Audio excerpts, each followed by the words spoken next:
फैसला लिया है कि महिलाओं के अधिकार के लिए, महिलाओं पर जो अत्याचार हो रहा है, उत्पीड़न हो रहा है, उसके खिलाफ संघर्ष करने के लिए और महिलाओं में जागृति ले आने के लिए हमारा जो अखिल भारतीय प्रगतिशील महिला एसोसिएशन ढाकुआ, ये पूरे बिहार में अभियान चलाएगा।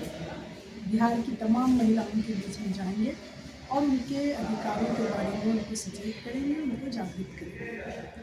अभी आप देख रहे हैं कि जिस तरीके से देश की संसद में देश के गृह मंत्री ने संविधान निर्माता डॉक्टर अंबेडकर के खिलाफ जिस तरह की अपमानजनक टिप्पणी की, ये बहुत ही निंदनीय है। ये हम समझते हैं कि हिंदुस्तान की जो आधी आबादी है, महिलाएं हैं, उन पर ये अपमानजनक टिप्पणी है, क्योंकि सबसे पहले व्यक्ति थे डॉक्टर अंबेडकर इस देश में जिन्होंने संविधान का निर्माण करने में भूमिका निभाई। उन्होंने महिलाओं को इस देश में आज़ादी के बाद बराबरी का अधिकार, बराबरी का अवसर देने की बात की।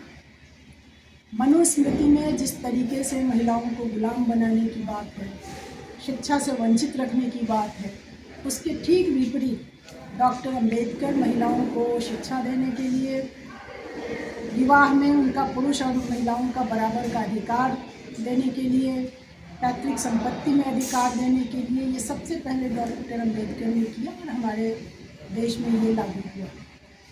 और ये अमित शाह की पार्टी जो आज है बीजेपी, इसके ही पूर्वज रहे हैं हिंदू महासभा और आरएसएस के लोग, जिन्होंने उस दौर में डॉक्टर अंबेडकर का बहुत ही विरोध किया।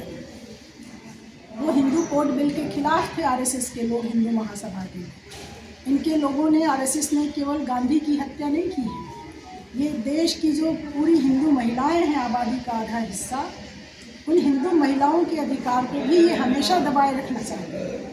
लेकिन डॉक्टर अंबेडकर ने हिंदू कोड बिल ले आया था और इनके विरोध की वजह से वो बिल एक बार में पास होने की स्थिति में नहीं थी और उसमें महिलाओं के पक्ष में खड़े होते हुए डॉक्टर अंबेडकर ने इस्तीफा दे दिया था संसद में। तो ये अमित शाह का जो बयान है, ये घोर आपत्तिजनक है। ये दिखाता है कि इनको संविधान के प्रति कोई सम्मान की भावना इनके भीतर नहीं है। इनको जैसे ही मौका अगर मिले तो ये इस देश के संविधान को ख़त्म कर देंगे, डॉक्टर अंबेडकर के बनाए हुए संविधान को ख़त्म कर देंगे। इसलिए हम लोगों ने अपनी बैठक से ये प्रस्ताव लिया है, ये मांग की है कि देश के गृह मंत्री के पद पर है अमित शाह, कोई सामान्य व्यक्ति नहीं है। गृह मंत्री को न केवल अपने बयान के लिए माफ़ी मांगना चाहिए, बयान के लिए वो माफ़ी मांगे और आगे इस तरीके के जो उनकी पार्टी के जरिए हर जगह हम लोग देख रहे हैं कि जो कार्रवाइयाँ हो रही हैं, उसको रोकें।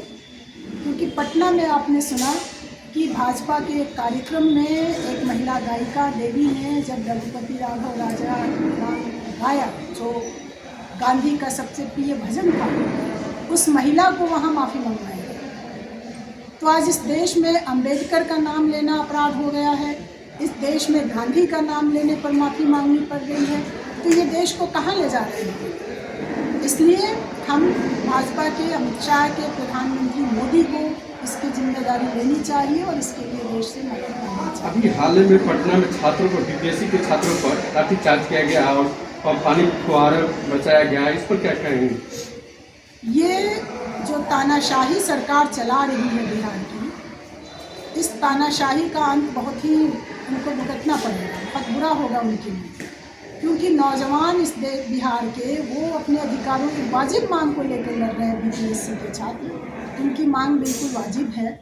अगर आपको नहीं मानना है, कम से कम उनसे बात कीजिए, लेकिन उनका हक है प्रदर्शन करना, उनका हक है धरना देना। लेकिन लगातार जिस दिन से बीपीएससी के छात्र आंदोलन कर रहे हैं, उन पर दमन चल रहा है और कल जितना हुआ ये तो घोर निंदनीय है। हम सरकार की इसके लिए निंदा करते हैं और मांग करते हैं कि सरकार तत्काल छात्रों के साथ बात करे और बीपीएससी एग्जाम के लिए नई तिथि की घोषणा करे। और इसके साथ 3 जनवरी से लेकर 9 जनवरी तक सावित्रीबाई फुले और फातिमा शेख, जो हिंदुस्तान में महिलाओं की शिक्षा के लिए काम करने वाली महिलाएं रही हैं, उनके जयंती को मनाते हुए पूरे बिहार में हम महिलाओं की शिक्षा के लिए अभियान चलाएंगे, लड़कियों की शिक्षा के लिए अभियान चलाएंगे। बहुत धन्यवाद।